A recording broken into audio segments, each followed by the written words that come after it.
আসসালামু আলাইকুম দর্শক, কেমন আছেন সবাই? আশা করি সবাই ভালো আছেন। সবাইকে হীরা গার্ডেন অ্যান্ড ব্লগ থেকে স্বাগতম।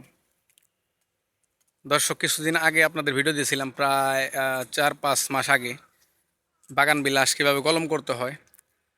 তো গুটি কলম করা শেষে দর্শক দেখেন, এগুলোর ভিতরে শিকড় এসে গেছে। প্রত্যেকটাই শিকড় এসে গেছে। তো এগুলাকে কিভাবে বসাতে হয় সেগুলো আপনাদেরকে দেখাবো। বসায় কিভাবে চারা তৈরি করতে হয়, প্লাস এগুলা সেল করব। তো কীভাবে বসাতে হয় সেগুলো দেখাবো। এখানে দর্শক আছে গাঢ় গোলাপি, হালকা গোলাপি, তারপর লালচে কালার, তারপর দর্শক আছে থিমা, যেটা 2 কালার হয়, তারপর আছে সাদা সাদা কালার বাগান বিলাস, চিত্রা। তো মোটামুটি আপনার 10 থেকে 12টা জাত আছে বাগান বিলাসের। গুটি কলম প্রায় 70টা ড্রামের ভিতরে প্রায় 15,000 গুটি কলম করা হয়েছে।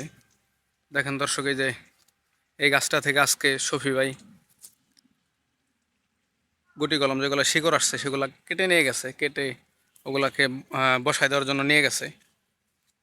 দর্শক মোটামুটি দেখেন 15-20 হাজার কলম হবে। এর আগে যে যশোর থেকে এক্সপার্ট আনা হয়েছিল গুটি কলম করার জন্য, তিনি গুটি কলম করে দিয়ে গেছে। আর এই যে দেখেন দর্শক, কত গুটি কলম, গুটি কলমের বাহার। শুধু গুটি কলম আর গুটি কলম, এগুলোর থেকেই চারা তৈরি করব। তো চলুন দর্শক, শফি ভাই যে কাটিংগুলো কেটে নিয়ে গেছে সেগুলো কীভাবে বসাইতেছে আপনাদেরকে দেখাই। ততক্ষণ পর্যন্ত আমাদের সাথেই থাকবেন। আর এই যে এই লাল গাছটার গুটি কলম আগে কাটা হয়েছে, এগুলা পিপিতে বসানো হয়েছে। চলুন দেখে আসি কিভাবে বসাইছে। দর্শক, লাল কালার যে বাগান বিলাসটা, ওইটার গুটি কলম পিপি পলিথিন আগেই দেওয়া হয়েছে। দেখেন এগুলোর কুশি বের হয়েছে, নতুন করে ছায়ার ভিতরে রাখা হয়েছে। তো চলুন দেখে আসি আজ যেগুলো শফি ভাই কেটে নিয়ে গেছে ডাল গুটি কলম শিকড় সহকারে, সেগুলার কি অবস্থা আর সেগুলা কিভাবে প্যাকেট করতেছে। দর্শক, সব গুটি কলম কেটে নেওয়ার পর সুন্দর করে বস্তা করে দিতে হবে। দর্শক, বাগান বিলাসের কলমগুলো বস্তা করে দেওয়া হচ্ছে। কাটিং যেগুলো আপনাদের ওই গুটি কলম করা হয়েছিল ওগুলা শিকড় এসে গেছে দর্শক। তো সেই শিকড়গুলা প্যাকেট খুলে খুলে বস্তা করে দেওয়া হইতেছে। ওই যে দেখেন দর্শক, কিছুদিনের ভিতরে আমাদের কাছে চারা পেয়ে যাবেন আপনারা বাগান বিলাসের। মোটামুটি মাসখানেক পর থেকে অনলাইনে সেল করা হবে। তো দেখেন দর্শক, শফি ভাই কিভাবে বাগান বিলাসের গুটি কলম থেকে চারা প্রস্তুত করতেছে। তো শফি ভাই আপনি দেখাই দেন। প্রথমে শফি ভাই একটা বস্তা নিল, তারপর বস্তার ভিতরে প্রস্তুতকৃত মাটি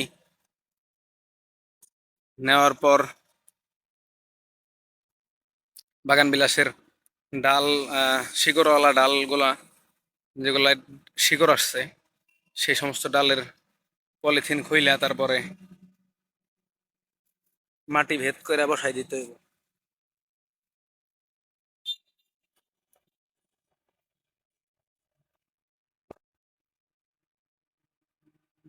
তো তারপর দর্শক, বসানোর পরে এগুলার সাইজ মোটামুটি বড় হয়ে যাবে, মাসখানেকের ভিতরে বিক্রির উপযুক্ত হয়ে যাবে।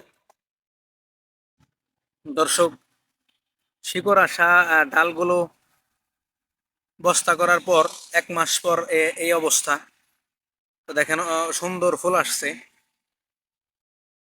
প্লাস বিভিন্ন কালার। দর্শক, মোটামুটি 1-1.5 ফিট 2 ফিট এরকম করে হয়ে গেছে 1 মাসে, বিক্রির উপযুক্ত। তো এগুলো আগের কাটিং দর্শক, এগুলো আগের যে গুটি কলম কিছু দেওয়া হয়েছিল বস্তায়, সেগুলো আর নতুন করে যেগুলো আপনাদের এই ভিডিওতে দেখালাম ওগুলো নতুন 1 মাস পরে রেডি হবে। তো অবশ্যই বাগান বিলাসের বিভিন্ন ধরনের চারা লাগলে আমাদেরকে কমেন্ট করে জানাবেন, আমরা সাপোর্ট দেওয়ার চেষ্টা করব। আর অবশ্যই বাগান বিলাস নিয়ে যে কোনো প্রশ্ন থাকলে অবশ্যই আমাদেরকে জানাবেন, আমরা আপনাদেরকে উত্তর দেওয়ার চেষ্টা করবো। বাগান বিলাসে কিভাবে ফুল আসে, কিভাবে কোন সার দিতে হয়। আর ভিডিওটি কেমন লাগলো অবশ্যই কমেন্ট করে জানাবেন। ভিডিওটি ভালো লাগলে অবশ্যই লাইক এবং সাবস্ক্রাইব করতে ভুলবেন না, আর আমাদের পাশেই থাকবেন। আপনারা পাশে থাকলে ইন্সপায়ার হই। তো অবশ্যই আমাদের পাশেই থাকবেন দর্শক, আর অবশ্যই সাবস্ক্রাইব করতে ভুলবেন না, আমার চ্যানেলটি নতুন চ্যানেল। তো সবাইকে ধন্যবাদ, দেখা হবে পরবর্তী কোনো নতুন ভিডিও নিয়ে। আসসালামু আলাইকুম।